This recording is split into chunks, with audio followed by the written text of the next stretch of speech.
À 2 pas du centre-ville d'Aulnay, en Seine-Saint-Denis. Dans cette petite rue, le commissaire Bernard Pasqualini est en planque. D'après ses informations, une vieille dame qui habite le quartier pourrait faire l'objet d'une agression dans son pavillon.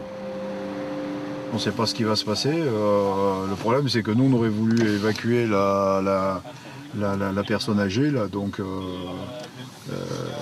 pour la mettre à l'abri. Le problème, c'est que, bien sûr, comme on s'y attendait, un appel à 9h moins 10, elle n'a pas pris ça au sérieux et elle a raccroché. La vieille dame n'est pas coopérative et c'est dommage, car pour le commissaire, c'est une affaire exceptionnelle. En ligne de mire, un gang de jeunes filles de moins de 20 ans. Le commissaire dispose d'indices solides, il en a déjà arrêté une.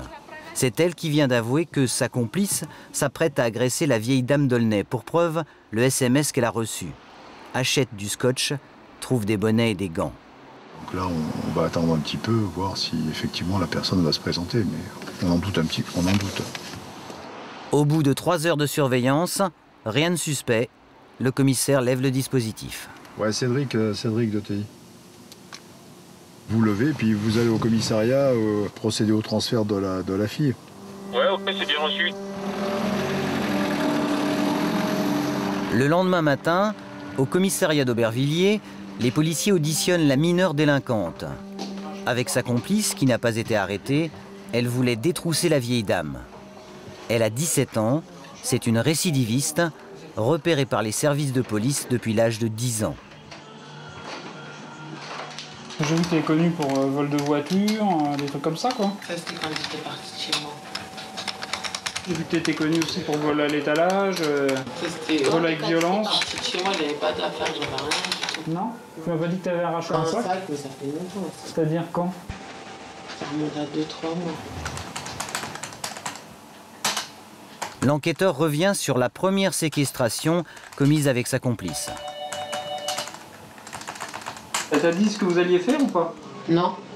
On m'a dit, on va monter chez la dame, toi t'as juste ça à dire. On va monter chez une dame, c'est ça? Tu fermes ta gueule. Et là vous êtes monté, d'accord? Voilà. Donc elle a ouvert. La fille, elle était devant la porte. Moi, elle était devant la porte à l'extérieur. Ouais. Elle lui a mis une patate. Mmh. La fille, on aurait dit, elle allait tomber. Après, elle a eu le réflexe de crier pour que le voisin vienne. Mmh. Et même, elle a mis sa main sur la bouche. Après, elle m'a dit, vas-y, rentre, dépêche-toi, toi. Mais des coups forts, parce que déjà, quand elle lui a mis la patate, là, bah, elle s'est ouverte la main. Après avoir violemment neutralisé la propriétaire, les 2 filles ont minutieusement fouillé tout l'appartement. Elles ont trouvé un chéquier et une carte bleue. La victime, menacée de mort, a été obligée de livrer son code secret. Puis, les 2 délinquantes sont allées retirer de l'argent. D'aller retirer combien? 300. C'est elle qui t'a dit tu retires 300? Oui. Pas plus? Non, elle m'a dit j'ai reçu 300. Coup de théâtre. Durant l'interrogatoire, la jeune fille reçoit un message sur son portable. C'est sa complice qui, de l'extérieur, la menace. Je vais t'attraper, je vais te niquer ta race si tu veux au commissariat, tu donnes mon nom ou le nom à qui que ce soit. Je te fais un truc de fou, tu vas apprendre à me voir chez qui. Parce que moi tu parles mal, tu vas voir ce qui va se passer. La jeune fille est à l'abri des menaces, car elle part directement pour la prison de Fleury-Mérogis en attendant son jugement. C'est ici, en Seine-Saint-Denis, que le gang de filles opère depuis plusieurs semaines. Le 93, un des départements les plus petits de France, 1,5 million d'habitants, mais l'un des plus criminogènes. Principal fléau, les violences contre les personnes, elles ont augmenté de 14% en l'espace d'un trimestre. Au beau milieu de Bobigny, l'hôtel de police. Au 2e étage, la sûreté départementale qui dépend de la direction départementale de la sécurité publique en Seine-Saint-Denis. La sûreté départementale chargée de la petite et moyenne délinquance. 150 policiers enquêtent sur les vols et les agressions en tout genre qui empoisonnent la vie des habitants. À la tête du service, un commissaire divisionnaire de 57 ans, le patron, Bernard Pasqualini, 35 ans dans la police, dont une grande partie au 36 quai des Orfèvres, à la brigade criminelle de Paris. Et Maigret, la figure de la brigade criminelle, est-ce qu'il aurait pu travailler en banlieue? Absolument pas. Il aurait dû enlever son chapeau et mettre un casque. Depuis quelques jours, les journaux ne parlent plus que de cela. Le cri d'alarme du préfet de Seine-Saint-Denis. Jean-François Corday a écrit à Nicolas Sarkozy à propos de sa banlieue. Il dénonce une situation explosive, augmentation des délits violents, policiers démotivés. Il critique également la justice. Il n'y a pas suffisamment de sanctions contre les mineurs. Le rapport du préfet est devenu une affaire d'État. Une nouvelle pression sur les forces de l'ordre. Nous allons recevoir la visite de notre ministre tout à l'heure, qui nous réunit à la préfecture. Pour quelles circonstances? Je pense que personne l'ignore, puisque c'est dans tous les journaux la lettre du préfet de Seine-Saint-Denis qui a jeté un certain émoi dans les hautes sphères. Et donc je pense que notre ministre vient pour évoquer ce sujet. Le premier flic de France est ulcéré. Le 93, c'est le seul département d'Île-de-France, dit-il, où la délinquance n'a pas baissé. Alors, Nicolas Sarkozy va dire ses 4 vérités au préfet et à ses équipes. Le candidat à la présidentielle l'assure, trop de mineurs hors la loi sont remis en liberté. Je veux dire, n'importe un mineur, même département de Seine-Saint-Denis, interpellé pour 14 vols à la portière, et remis en liberté, et commet à la sortie du tribunal ses 15e et 16e vols à la portière. Des jeunes hors la loi impunis pour le ministre et pour le commissaire, des jeunes de plus en plus violents. La violence augmente, elle ne fait qu'augmenter. Ça fait 5 ans que je suis ici et je vois effectivement la progression. J'ai fréquenté ce département en 1993 dans un autre service. Elle n'était pas aussi présente. Et aujourd'hui, notre gros problème, c'est qu'elle est le fait de mineurs contre lesquels on n'a pas beaucoup de prise. Et tant qu'on ne résoudra pas ce problème-là, on n'arrivera pas à inverser la courbe de la progression de la délinquance. Nous avons passé 2 mois avec les équipes du commissaire Pasqualini, confrontés à cette nouvelle forme de délinquance, comme l'affaire du gang des jeunes filles d'Aulnay. Suite de l'enquête. Les policiers ont localisé le domicile de la victime séquestrée, au 4e étage de cet immeuble. Elle a 29 ans. Traumatisée, elle est allée se réfugier dans sa famille en province. Sur place, les enquêteurs recueillent le témoignage des voisins. C'est grâce à vous qu'elle a pu... venir de chez elle ici. C'est-à-dire, elle explique. Sinon, il fallait appeler les pompiers pour qu'ils viennent lui casser la porte. Elle était enfermée, elle n'avait plus de clé, elle n'avait plus rien, elle n'avait plus de téléphone. Ouais. Donc, Et donc on l'a pris du balcon chez moi. La victime, enfermée à clé par le gang de filles, s'était réfugiée sur son balcon après le départ des 2 ravisseuses. On a retiré les jardinières et... Elle était... terrorisée. Elle était là. Je peux venir chez vous? Quelques jours plus tard, les enquêteurs ont recueilli suffisamment de preuves pour arrêter la chef du gang, âgée de 20 ans. Elle habite dans une cité d'Aulnay, en Seine-Saint-Denis, chez ses parents. Comme on n'est pas sûr qu'elle soit là, on va voir déjà s'il y a son véhicule et à partir de là opérer une surveillance sur le véhicule et puis l'entrée du domicile pour procéder à son interpellation ultérieurement. Pour observer discrètement l'immeuble, les enquêteurs utilisent une fourgonnette banalisée aux vitres teintées, un sous-marin dans le jargon policier. Là j'ai la vue sur le 16, j'ai tout. J'ai tout. Comment vous expliquez-vous qu'une fille de 20 ans puisse être aussi violente? Est-ce que c'est le fait d'un environnement avec certains garçons, vouloir imiter les garçons, faire pareil, créer une bande de filles pour faire pareil que les garçons, en fait, pour se faire respecter entre guillemets dans la cité. C'est peut-être ça, quoi.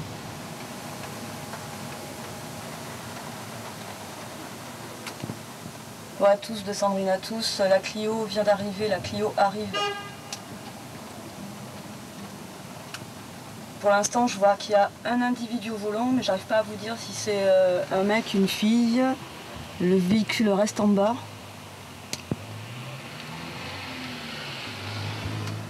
Ouais, une fille au volant, une fille au volant. Elle a continué, elle repart sur la rue. La seconde équipe prend la voiture en filature. Les policiers vont prétexter un simple contrôle routier pour l'arrêter.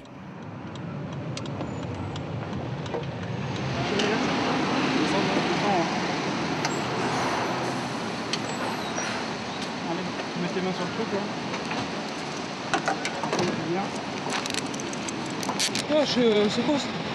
Pour l'instant, la jeune femme semble ne se douter de rien.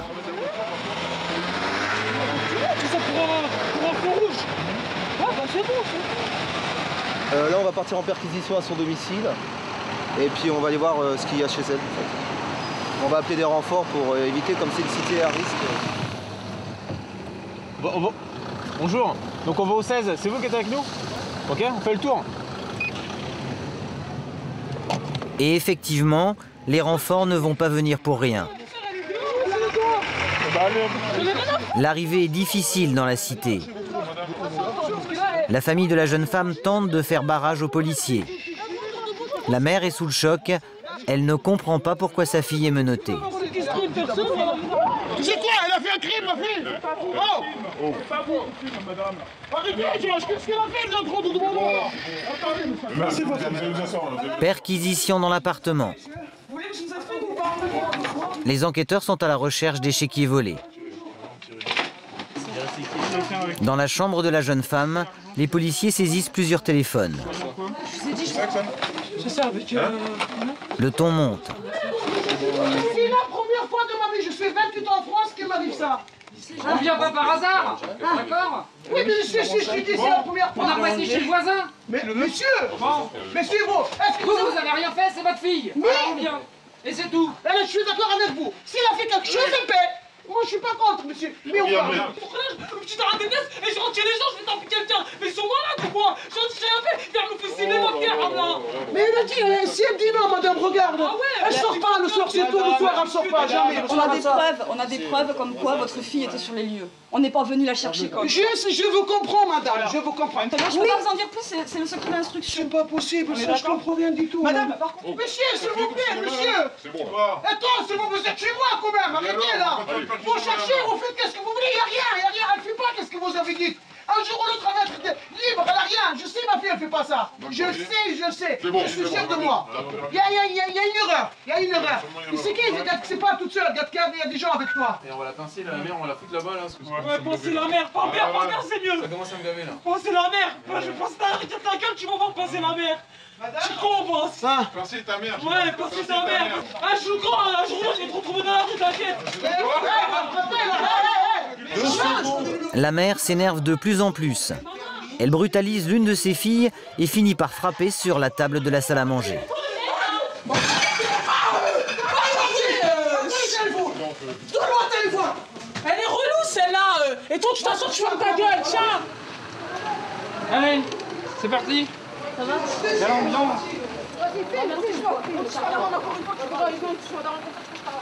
Au commissariat, la ravisseuse s'est calmée. Nous ne sommes pas autorisés à filmer son audition. Durant l'interrogatoire, elle va avouer sa participation à cette séquestration violente.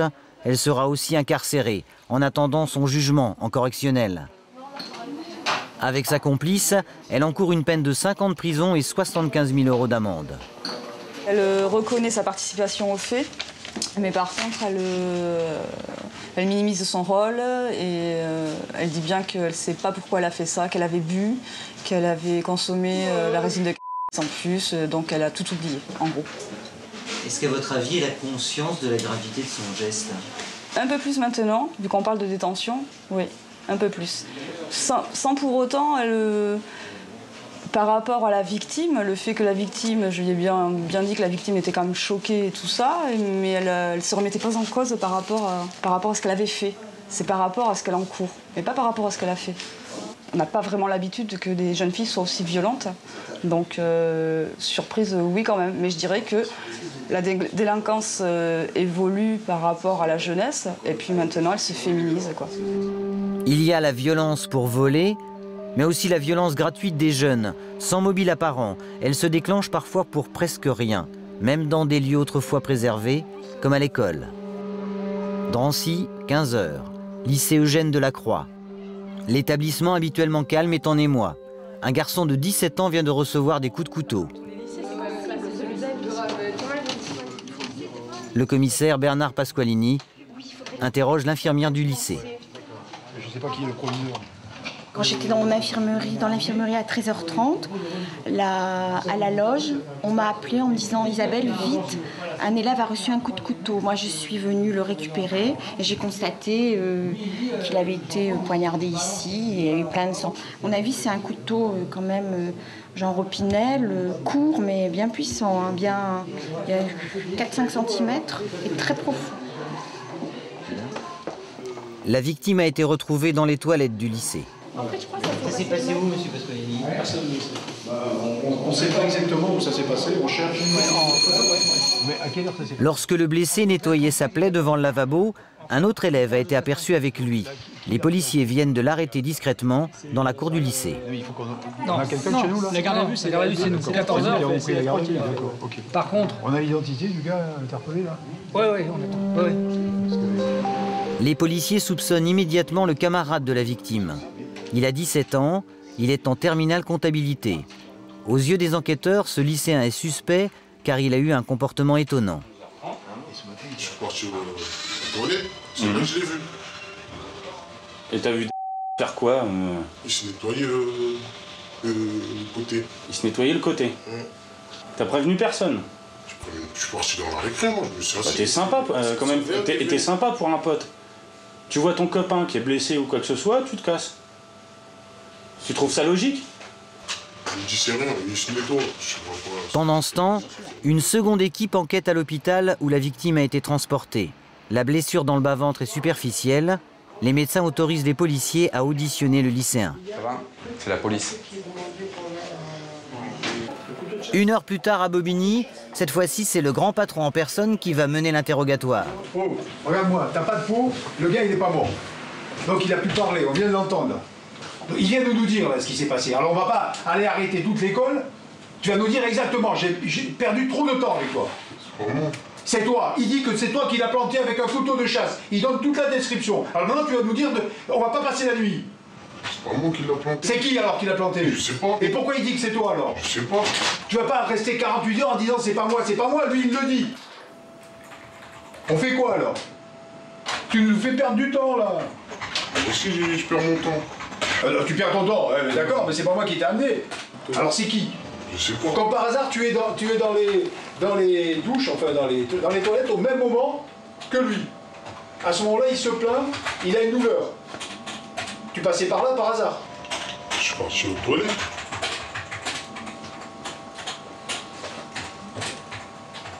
C'est pas une tentative d'homicide. C'est une connerie d'adolescent. Mais si tu restes comme ça figé en disant c'est pas moi, demain soir je peux déjà te dire où tu vas aller. Tu vas passer de l'autre côté, être présenté au substitut, et vu ton âge, tu vas aller en prison. Je demandais pourquoi, il me dit c'est moi. Parce que c'est toi. Qu'est-ce que tu veux qu'il te dise? Parce que c'est pas moi. Ouais, faut arrêter, c'est bon. On va aller se reposer.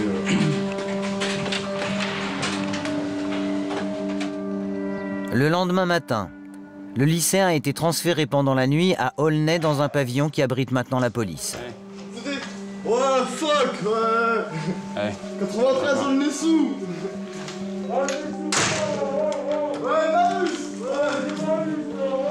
Hop là. Je te remercie. Bon, ça t'a fait réfléchir un petit peu la nuit, là? Hein? Oh. T'as fait réfléchir à quoi? Hein? Que c'est pas toi? Il risque d'y avoir un problème. L'enquête a évolué. Les policiers disposent d'un nouvel élément qui peut se révéler décisif. Une arme. Un poignard retrouvé le matin par un agent d'entretien dans les buissons du lycée. C'est un couteau de chasse. Il n'y a aucune trace de sang apparente. Un enquêteur commence l'expertise. Il cherche des empreintes qui pourront être comparées à celles du lycéen arrêté. Verdict. Là, en l'occurrence, c'est négatif au niveau des empreintes digitales. Pas d'empreinte digitale sur l'arme et les analyses de recherche ADN n'ont pas encore débuté. Pour l'instant donc, pas de preuves scientifiques pour accabler le mineur. Voilà qui pourrait décourager les enquêteurs, mais c'est l'inverse qui va se produire. Les policiers vont tenter une autre technique pour le faire craquer, le bluff. Et le couteau, t'as très bien pu t'en débarrasser, mais on l'a le couteau. Hein? Si on trouve ton ADN, ça sera pas à toi? Ça sera pas à toi? Mais t'es gonflé de dire ça. Si c'est ton ADN, tu vas dire non, c'est pas mon ADN. Les empreintes qui sont dessus, c'est à qui? Je sais pas. Mais c'est les tiennes. Moi, je te dis que c'est les tiennes. Non. Si, moi, je te dis que c'est les tiennes. Si. Me dis pas non, c'est prouvé, c'est les tiennes. Tu veux le voir? Ton couteau de chasse, là, à la con?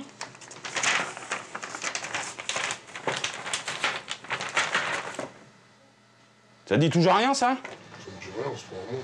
C'est pas à toi? C'est pas à toi? T'es sûr? La victime elle-même nous décrit que tu l'as pointé plusieurs fois, là, comme ça, sur le flanc. Regarde, comme ça, plusieurs fois. Tac, tac, tac, tac. Hein? Qu'après, tu lui as mis sous la gorge. Hein? Que tu lui as même dit, mais moi, je suis pas un bouffon. Hein? Que tu t'es énervé, après. T'as dit, moi, je suis un dur à cuire. Reconnais tes conneries. Reconnais que t'as fait une connerie. Même si c'est accidentel, on s'en fout. Mais reconnais-le. T'es sûr que t'as jamais eu ce couteau en ta possession? Si, peut-être, je sais pas. Ah. Es-tu certain de ne jamais avoir eu ce couteau en ta possession? C'est une question. C'est oui ou non? C'est-à-dire comment ça, dans ma possession? Est-ce que tu l'as déjà eu en main? Oui ou non? Oui, peut-être. Le lycéen commence peu à peu à lâcher prise. Le bluff a fonctionné. En fin de matinée, il finit par avouer. Le jeune homme est remis en liberté avant son jugement. Reste la principale interrogation. Pourquoi un jeune âgé de 17 ans vient-il dans son école armé d'un couteau de chasse? Le lycéen a livré sa version à l'enquêteur, la guerre des cités. Il l'explique parce que lui étant tout seul, enfin de la Courneuve scolarisé à Drancy, il va rentrer, on va dire, dans un autre territoire, entre guillemets. Donc il arrive dans le territoire des ennemis et il s'équipe en fonction, quoi. Pour le commandant Marchand de la brigade des mineurs, qui connaît bien les problèmes de violence scolaire, la guerre des cités n'est qu'un simple prétexte. Ils disent « je vais en territoire ennemi, je risque d'être attaqué », donc... mais absolument pas. Ils y vont parce qu'ils ont envie d'être armés, pointe à la ligne. Et ils sont pas plus en difficulté parce qu'ils vont dans un collège. D'abord, un collège, ça regroupe plusieurs quartiers. Donc ça veut dire que tous les enfants doivent être armés. Parce que tous les quartiers sont ennemis. Il faut arrêter, il faut pas dire ce genre de choses. Ils y vont parce qu'ils veulent être armés. C'est parce qu'il faut faire comme l'autre, faut éviter, il faut montrer qu'on est le caïd, c'est tout. Dans le 93, le moindre incident peut dégénérer.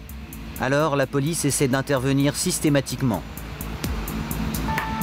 Ce matin, ce sont des habitants d'une cité d'Aubervilliers qui viennent d'appeler la police. Des coups de feu ont été entendus devant des immeubles. Denis Vanal est policier depuis 13 ans. Son terrain d'action, c'est la Seine-Saint-Denis. Il est spécialisé dans les mineurs délinquants. C'est une zone difficile. C'est une zone difficile. Ben, on est en Seine-Saint-Denis, donc c'est pas évident. On s'ennuie pas, c'est clair. Mais bon, après, je pense pas que ce soit plus difficile que les quartiers nord de Marseille. À mon avis, c'est pas plus dur qu'ailleurs, quoi. On dit quand même que c'est ici qu'il y a le plus gros taux de criminalité. C'est vrai qu'il y a un gros taux de criminalité. Maintenant, bah voilà, disons que il faut. Moi, je pense qu'il faut connaître déjà un peu la Seine-Saint-Denis pour savoir qu'il n'y a pas que ça non plus. C'est pas que cette image à véhiculer, quoi. C'est vrai qu'il y a pas mal de criminalité. Il ne faut pas lever la garde. Il faut toujours être vigilant. Et puis après, bon bah ça va, quoi. Ça se passe bien. La police scientifique est déjà sur place. Les enquêteurs ont retrouvé des projectiles devant la mission locale pour l'emploi, en face d'un jardin d'enfants. Même pour de simples tirs à plomb, les policiers ne négligent pas l'affaire, car depuis plusieurs semaines, des écoles en Île-de-France ont été la cible de tireurs sans faire de blessés. Le commissaire Pascolini est briefé par ses enquêteurs. Depuis hier soir, il y a un certain nombre de tirs de plomb qui ont touché des livreurs, des stagiaires du centre socioculturel. Et puis ce matin encore là-bas, on a trouvé des plombs, il y a plein de plombs par terre. Et puis voilà, quoi. Apparemment ça vient des coursives. Est-ce que c'est fréquent des coups de feu en banlieue ? Ça arrive, c'est pas non plus fréquent, c'est pas tous les jours. Maintenant, il faut peut-être remettre aussi dans le contexte. Là, apparemment, ce ne sont, on va dire, c'est vrai que le geste de tirer, c'est quelque chose d'interdit, et ainsi de suite, et de dangereux, mais ce ne sont quand même que des petits plombs. On n'a pas affaire à un tireur fou qui utilise un gros calibre ou quoi que ce soit, quoi. C'est pas... Mais le calme dans la cité est de courte durée. Vous retirez un instant. Nouvelle alerte. Là, il vient de tirer sur le camion, là. On est revenu. Bon, mais ils s'amusent et ils jouent. Étant donné qu'ils savent qu'on est là, c'est le jeu du chat et de la souris. En quittant les lieux, on va peut-être faire cesser les tirs. Finalement, les policiers ne trouveront aucun indice leur permettant d'identifier d'où proviennent les tirs. Le brigadier Vanal retourne à l'hôtel de police. Son enfance, il l'a passée ici avant de devenir policier. 37 ans de vie en banlieue. Là, c'est le collège où j'ai été, où il existait déjà à l'époque, il y a 20-25 ans, aussi des problèmes de raquettes. C'est pareil, ça c'est pas nouveau non plus. Il pouvait y avoir aussi quelques violences qui se passaient. Il y avait eu donc un professeur d'atelier qui, par exemple, s'est vu se faire jeter un boulon dans l'œil. Et ça date de 25 ans. Ça date de 25 ans. À votre avis, qu'est-ce qui a changé ? Il y a tout un tas de facteurs, quoi. Je vous dis, à mon avis, c'est aussi générationnel. C'est le fait que, comme je vous le disais aussi, un enfant maintenant de 11-12 ans, nous, à l'époque, on jouait encore à cache-cache dans la cité. Eux, maintenant, c'est terminé, quoi. Ils ont plus cet esprit enfantin qu'on pouvait avoir à cette époque. Ils sont plus vifs d'esprit, mais en échange aussi, ils font plus rapidement plus de conneries. Ils sont plus rapidement violents. On peut malheureusement, je pense, tomber sur un groupe de jeunes qui va vouloir, si vous êtes tout seul, au départ, peut-être vous demandez une clope, et puis après votre portable, et puis ça tourne mal, et puis vous vous retrouvez à l'hôpital avec des coups. Oui, ça peut arriver. L'agressivité des jeunes d'aujourd'hui, Septi Bouguera la vit au quotidien. Cet animateur socio-culturel travaille depuis 8 ans à Clichy-sous-Bois. Le jeune, au jour d'aujourd'hui, est-ce qu'il est plus méchant ? Je pense que oui. Le jeune de maintenant est plus difficile que le jeune d'il y a 20 ans. Honnêtement, j'ai été jeune il y a 20 ans et je pense avoir été moins difficile que le jeune d'aujourd'hui. Ben, la méchanceté, elle doit venir de quelque part. Savoir beaucoup de familles monoparentales, crise sociale, voir son père ne pas travailler, ne pas réussir à l'école, se retrouver dans une école de 35 et ne pas réussir comme les autres. Et je pense que vraiment, si on lui donnait les moyens qu'il peut vivre comme tout le monde, même si c'est difficile dans une cité, eh ben, je pense qu'on peut épanouir la jeunesse, même en cité. À l'hôtel de police, l'enquête sur le tireur à plomb s'est brusquement accélérée. Un nouveau témoin permet aux policiers d'avoir enfin une piste. Allô ? Oui, Cédric, oui. On a du nouveau. Donc on a le témoin qui a été auditionné par les collègues d'Aubervilliers. Il a vu un jeune tirer. On désigne le 6e étage du bâtiment qui se trouve au-dessus du centre de formation. Ouais, c'est ce qu'on pensait de toute façon. Voilà, ça serait le 6e étage. Bon, il faudrait joindre le témoin là. Pour il est en boîte vocale là. Ouais, d'accord. Ok, vous me rappelez, hein. Okay, merci. Le lendemain, 5 h du matin. Le commissaire Pasqualini réunit son équipe pour préparer l'intervention. On a ciblé 2 appartements. Un où, d'après des témoins, des silhouettes auraient été vues derrière les rideaux concomitamment au moment des tirs. Hein. Et le deuxième, c'est un individu qui, malgré ses 14 ans, est déjà bien connu chez nous. Donc il aurait été vu la semaine dernière avec une arme de poing à la main. Alors, arme de poing, pistolet à grenaille, comme je disais, pistolet à plomb peut-être. Donc ce qu'il nous faut, c'est des perquisitions. Alors on ne va pas faire des perquises stupes, mais on va quand même faire des perquises minutieuses. Hein.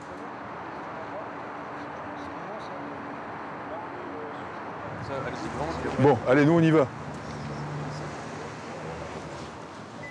Oui, 93 de TI 896. Oui, 93, je vous annonce le début de l'opération sur Aubervilliers. Bon, c'est où l'entrée, là ?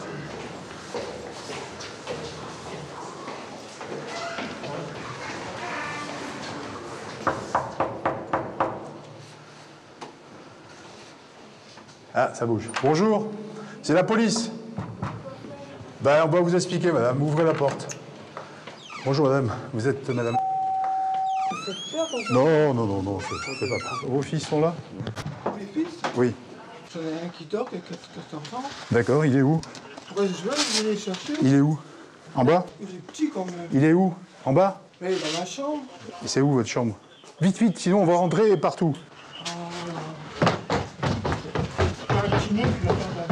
Bonjour. Commencez déjà à fouiller la chambre, là. Mauvaise pioche, ce n'est pas lui le tireur.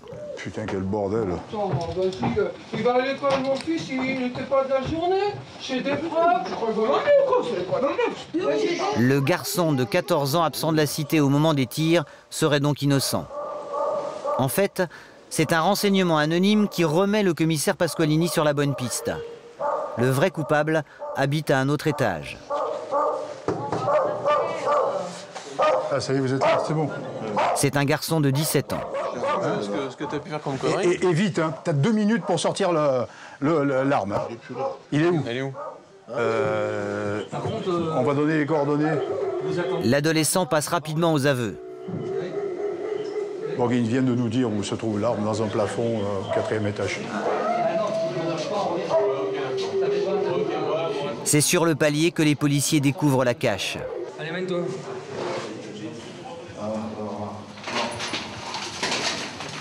Surprise, il n'y a pas que l'arme, mais également des documents volés. Allô? Ouais, c'est bon. Hein. Ça y est, l'affaire a été élucidée, il n'y a plus qu'à acter. On a trouvé des plombs dans sa chambre, un viseur aussi, c'est ça, une lunette de visée. Et puis quelques petits objets qu'on a l'habitude de trouver, c'est-à-dire des cartes d'identité, des cartes bancaires, des chéquiers. Enfin, ça, c'est ce qu'on trouve généralement dans pratiquement toutes les parties communes des cités de notre département. À votre avis, pourquoi il a fait ça? Ah, est-ce qu'il le sait lui? Je ne sais pas. Conduisez vous-même l'individu à l'hôpital, c'est reçu. Arrêté, le tireur sera remis en liberté par les magistrats dans l'attente de son jugement. C'est ce genre de situation qui préoccupe le commissaire. L'impuissance de la police face à la délinquance juvénile. Le niveau de délinquance a augmenté et l'âge. Donc ça n'a pas été pris en compte, ça, le rajeunissement de cette délinquance qui fait que on est désarmé. On est désarmé. Le patron n'est pas le seul à avoir le blues. Dans le service, on partage largement son découragement. Ça m'est arrivé de me dire j'en ai marre quand je vois que des personnes ont commis X faits et sont toujours dehors et continuent à commettre les faits.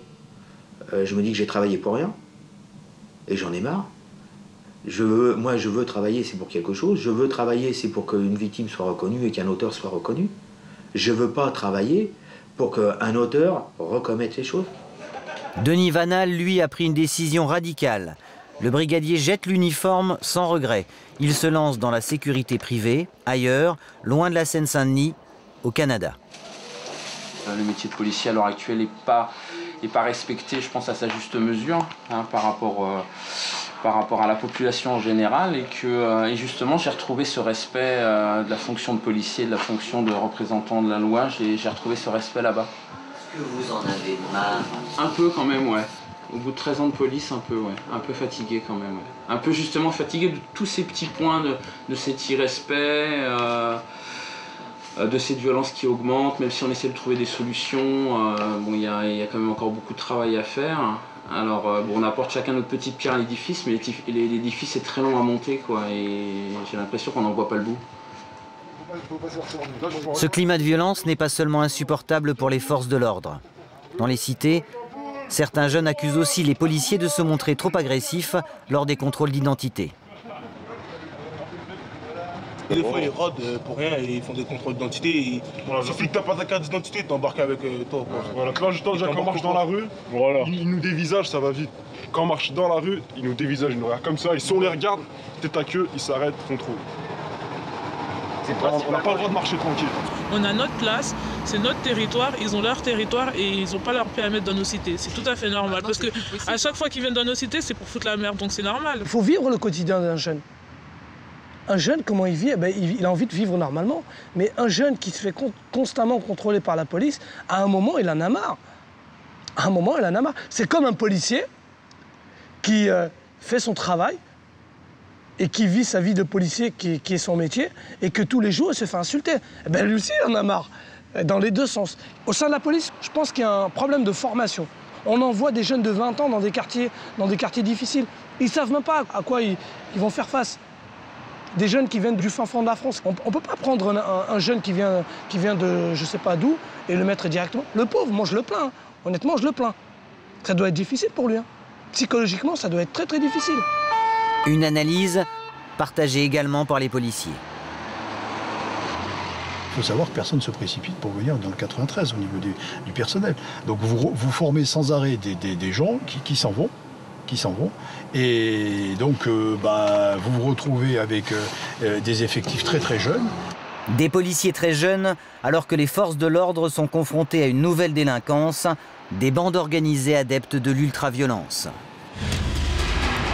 En l'espace d'1 an, sur le seul département de la Seine-Saint-Denis, 11 000 vols à l'arraché ou à la portière ont été commis, une moyenne de 30 vols par jour. Au début de l'été, plusieurs vols violents ont eu lieu sur l'autoroute A1.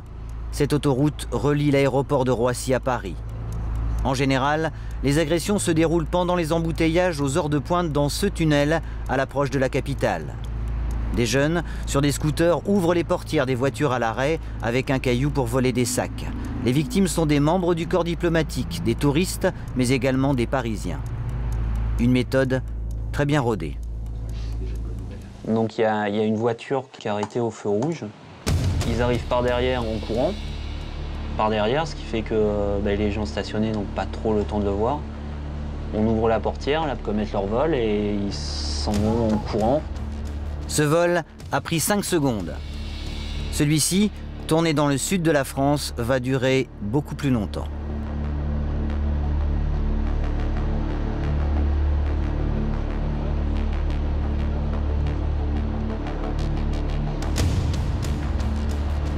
C'est cela qui a changé aux yeux de certains criminologues. Depuis quelques années, quand les victimes se défendent, les agresseurs n'hésitent pas à frapper, même pour un simple sac à main.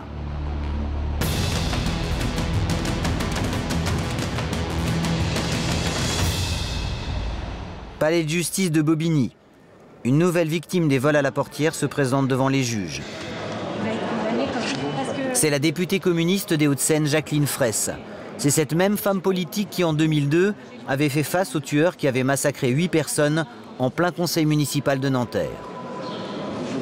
Ça a été d'essayer d'attraper mon sac, mais il l'a pris quand même. Vous avez pas eu peur? J'ai été pour le moins surprise, oui. Un peu émue, bien sûr. On m'a volé de l'argent liquide qui est sorti de ma carte bleue, 300 € une fois, 50 € une autre fois. L'argent liquide qui était dans mon sac à main, je suppose que c'était de l'ordre de 60 à 70 €. Et surtout mes lunettes, qui étaient toutes neuves et qui coûtent cher. Et voilà, enfin... La députée a été agressée en septembre dernier, à ce carrefour. Dans son sac, elle avait laissé le code secret de sa carte bancaire. Coup de chance pour les enquêteurs, le voleur qui a attaqué la députée a effectué un retrait avec la carte volée dans un distributeur. La scène a été filmée par une caméra de surveillance. En analysant les images, un policier a identifié le voleur. Là, immédiatement, quand j'ai vu cette bande-là, ça a fait tilt sur un individu, son nom m'est revenu. Je savais de quel secteur il était et je savais à 2 rues près où il habitait sur ce coup-là. Vous l'avez déjà interpellé? Oui, tout à fait, oui. Pourquoi? Des vols violences, sur des vols violences. Vols commis avec violence, sur des vols portières, sur ce qu'on appelle vulgairement du vol lié à la portière ou des vols à l'arraché, des agressions. Le suspect a été interpellé chez lui. Il vient d'être placé dans une des cellules de l'hôtel de police de Bobigny. Ça va, t'as déjeuné? T'as vu ton avocat? Il a tout juste 18 ans. Il est connu depuis l'âge de 11 ans pour des affaires de vol, de drogue et de défaut de permis de conduire. Les policiers lui présentent les photos extraites de la vidéo de surveillance. Je te présente la cote numéro 1. Qu'est-ce que tu vois à dire? Pas moi, je me reconnais pas. Dis pas que c'est pas toi. la regarder alors? Oh, le petit jogging de ce matin, la petite sacoche de ce matin, la petite bague au doigt. Eh ouais, ta avec la même tête. Et tu vas me dire à que c'est pas 500 toi? mètres de là où t'habites. Alors, est-ce que tu as un frère jumeau? Ou un sosie? C'est pas moi. C'est pas toi? Tu feras la même chose devant un juge? Tu vas oser? Parce que moi, comme je t'ai dit ce matin, j'ai aucun pouvoir. C'est pas moi qui vais décider. Mais si tu fais ça devant les gens qui ont des pouvoirs, Les gens qui ont la décision. de te mettre derrière des barreaux, ou de te renvoyer chez toi, ou de te mettre un contrôle judiciaire, je crois que t'as pas choisi la bonne solution. On arrête là alors? C'est bon? Tu veux plus parler?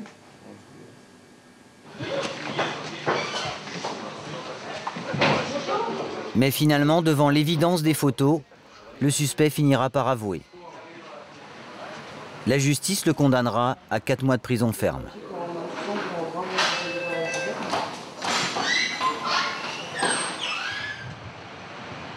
5 heures du matin, Bobigny. Toute la sûreté départementale est debout. Une grande opération est programmée.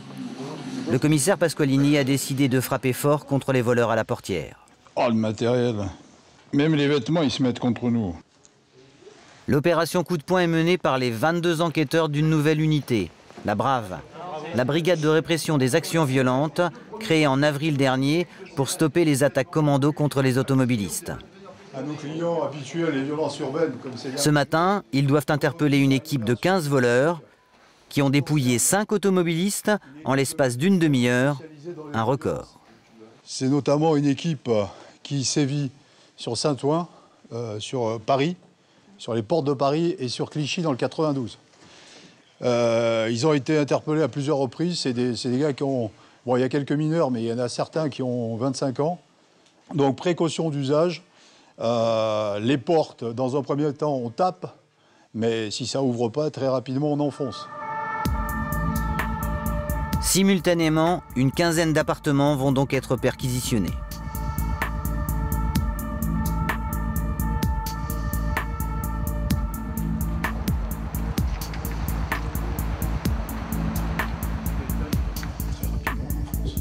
Ouvrez, ouvrez. Bon, vous ouvrez, là. Putain, vous avez peur des voleurs, là. L'opération se déroule dans le calme. Un suspect est arrêté, mais la perquisition ne donne rien. Dans un autre immeuble, les policiers vont avoir beaucoup plus de chance.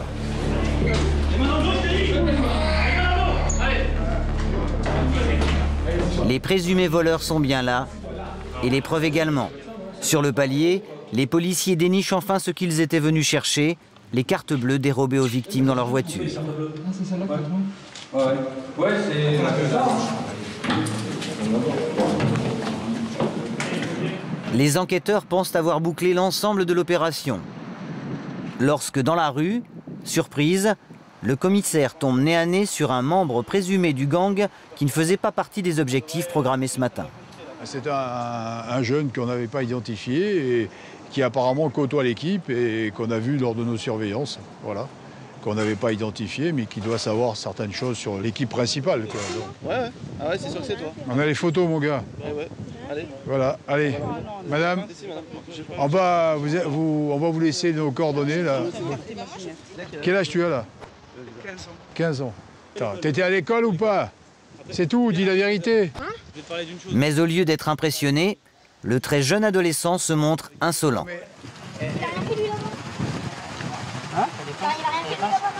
Attends, tu te crois où là?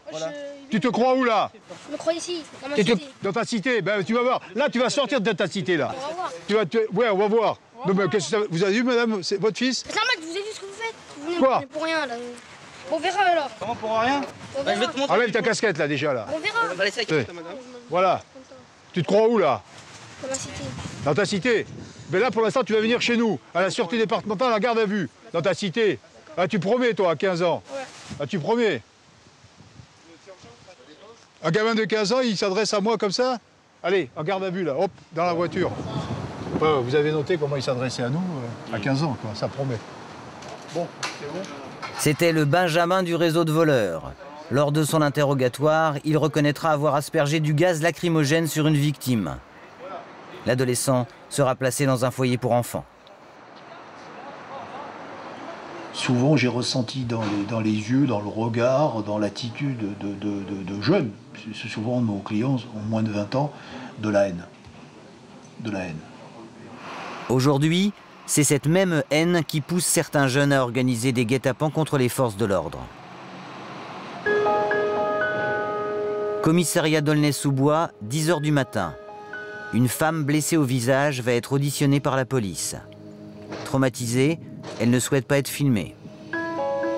C'est une femme policier municipale avec 12 points de suture. Elle se trouvait dans cette voiture, cette nuit, dans le quartier de la Rose des Vents à Aulnay, lorsqu'elle a été attaquée.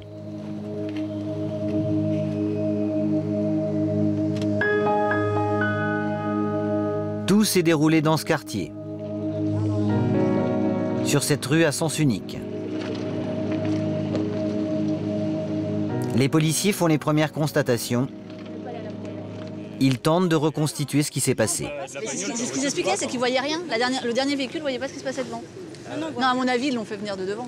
Là, tu n'as pas trop de place d'emplacement en plus. Il y a plus de parking de ce côté-là que de... L'alarme du bâtiment municipal s'est déclenchée à 0h37.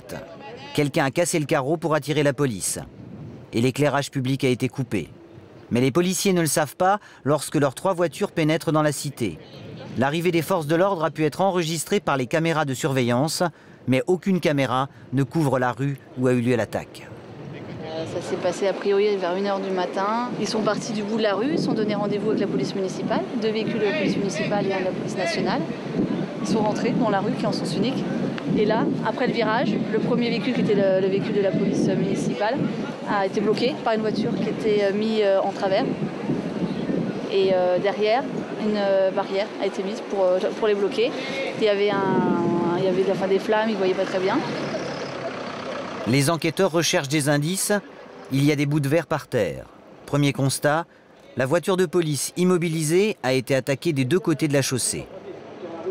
Là-bas, il y avait les pierres, là, il y avait les bouteilles, et hop, ça balançait. Juste ici, quoi. Voilà, la voiture, elle obstruait le passage, la voiture coincée là, et eux, de chaque côté, cocktail Molotov et pierre. À 1 h du matin, les forces de l'ordre n'ont pas pu rester sur place. On les voit rebrousser chemin sur ces images.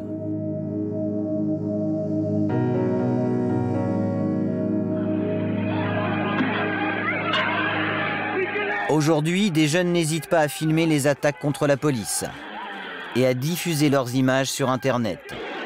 Sur ce document filmé par un téléphone portable, on voit 7 policiers attaqués qui tirent en l'air avec leur flashball pour se dégager. C'était le 1er octobre 2006, au Mureau, dans les Yvelines.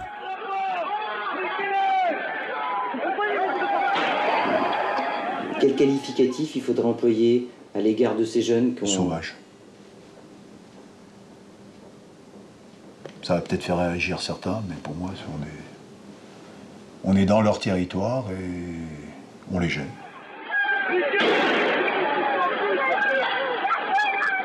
On ne se rend pas compte de la violence.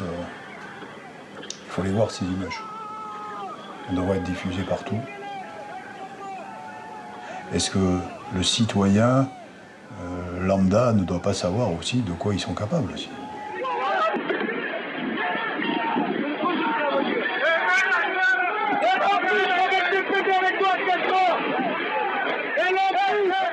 Finalement, les policiers arrivent à se dégager. Ils abandonnent leur 2e voiture. Des jeunes y mettent le feu.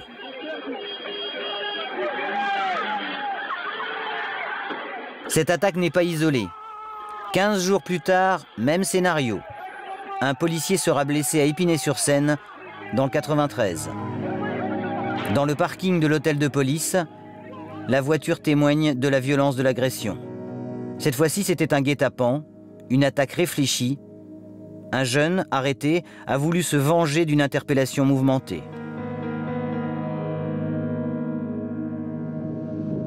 Retour à Aulnay-sous-Bois. Les enquêteurs possèdent maintenant les preuves, retrouvées sur place, que l'attaque contre la police municipale a bel et bien été préméditée. Ce qui a été saisi, c'est 3 cocktails Molotov préparés, puisqu'il y a les bouteilles avec des sortes de Kleenex qui bouchent l'entrée, l'essence à l'intérieur, donc prête à servir. Là, c'est des boules de pétanque qui ont été trouvées sur place, donc qui servaient certainement à lancer envers les fonctionnaires de police. Ça se trouvait à 7,50 m de l'endroit où la voiture a brûlé, donc il y a tout lieu à penser qu'ils s'apprêtaient à s'en servir. Un guet-apens. Guet-apens. Un de plus. Un de plus. Mais il y en aura de plus en plus. Enfin, toi, qu'on ait tout fait pour... À présent, pour les policiers, ces risques de guet-apens posent un grave problème d'intervention. On va faire attention, on va se méfier des interventions. Hein. On va se méfier des appels au secours, on va y aller moins directement, on va attendre d'avoir plus de renforts pour pouvoir intervenir. Mais le problème, c'est qu'on ne peut pas toujours analyser la situation de loin, quoi, donc il faut aller de près. Et vous avez peur d'intervenir? Non, on n'a pas peur d'intervenir. Après les guet-apens à répétition, voilà le week-end le plus redouté pour les forces de l'ordre. Il y a un an, les émeutes débutaient en banlieue. La flambée de violence a explosé dans ce département, à Clichy-sous-Bois. Résultat ce soir, alerte maximale à la sûreté départementale. Durant 48 heures, les congés ont été supprimés, les effectifs renforcés. Vendredi, 19 h, au Blanc-Ménil. Au milieu de la cité, un bus en flammes.